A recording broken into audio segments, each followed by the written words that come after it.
Photosynthesis in higher plants. Chapter 13 है class 11 का, और इस चैप्टर में हम लोग पढ़ेंगे कि फोटोसिंथेसिस क्या होता है और जो है हायर प्लांट्स में इनके क्या क्या काम है उसके बारे में। तो चलिए स्टार्ट करते हैं। सबसे पहला पार्ट है इसका इंट्रोडक्शन। इंट्रोडक्टिव पार्ट में क्या लिखा है कि ग्रीन प्लांट्स मेक फूड, यानी कि जो हरे पौधे होते हैं वो क्या बनाते हैं, फूड, भोजन बनाते हैं। सही बात है। And they need through out photosynthesis and therefore called autotrophs, और इनको जो है फोटोसिंथेसिस की आवश्यकता होती है, जिसको हम क्या कहते हैं, और उस प्लांट को हम क्या बोलते हैं, ऑटोट्रॉपिक प्लांट से ऑटोट्रॉफ। उसे जो भोजन बनाएगा उसको बोलेंगे ऑटोट्रॉफ।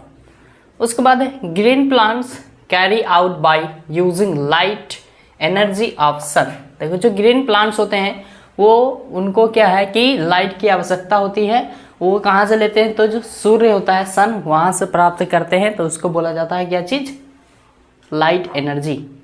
उसके बाद है फोटोसिंथेसिस आखिर इम्पॉर्टेंट क्यों है। फोटोसिंथेसिस आखिर इम्पॉर्टेंट क्यों है, तो यह एक इम्पॉर्टेंट प्रोसेस है ड्यू टू टू रीज़न, दो कारण है इनके।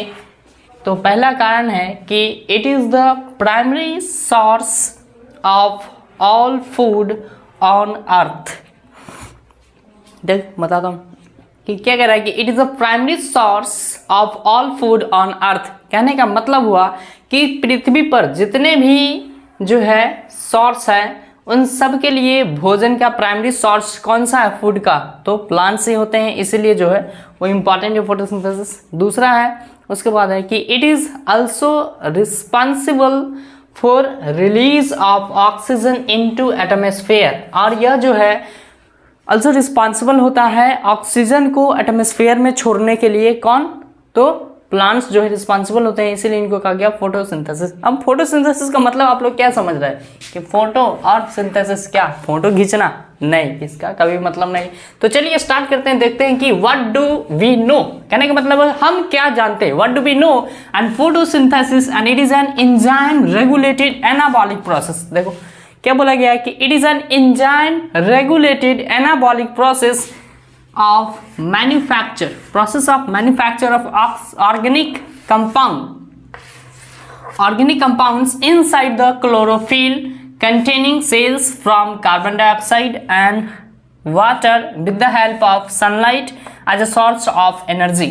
कहने का मतलब है कि फोटोसिंथेसिस एक एंजाइम रेगुलेटेड एनाबॉलिक प्रोसेस है, एनाबॉलिक प्रोसेस है जिसमें क्या होता है कि जो ऑर्गेनिक कंपाउंड्स हैं उनका क्या होता है, मैन्युफैक्चर होता है, जो कि क्लोरोफिल कंटेनिंग सेल्स में होते हैं, और कार्बन डाइऑक्साइड भी होते हैं, और वाटर जो है इसमें किसकी हेल्प से जो है, सनलाइट, तो सनलाइट की हेल्प से सोर्स ऑफ एनर्जी के रूप में काम करते हैं। उसके बाद एक बैलेंस केमिकल इक्वेशन दिया गया है यहाँ पर फोटोसिंथेसिस का कि 6CO2 और प्लस 12H2O, और किनके प्रेजेंस में, तो क्लोरोफिल और एंजाइम्स, और इनके नीचे दिया गया है सनलाइट या रेडिएंट एनर्जी बोल सकते हैं। रेडिएंट मतलब ऊपर से जो है आता हुआ एक सनलाइट एनर्जी, उसको बोला जाता है रेडिएंट एनर्जी, रेडिएटिंग एनर्जी। तो इसके बाद जो इक्वेशन बनेगा वो बनेगा 6C6H12O6 plus 6H2O plus 6O2 atmosphere में रिलीज हो जाएगा। तो आई होप आप लोगों को ये वीडियो पसंद आया। अगर पसंद आया तो हमारे वीडियो को लाइक करिए और चैनल को सब्सक्राइब करिए। Thank you.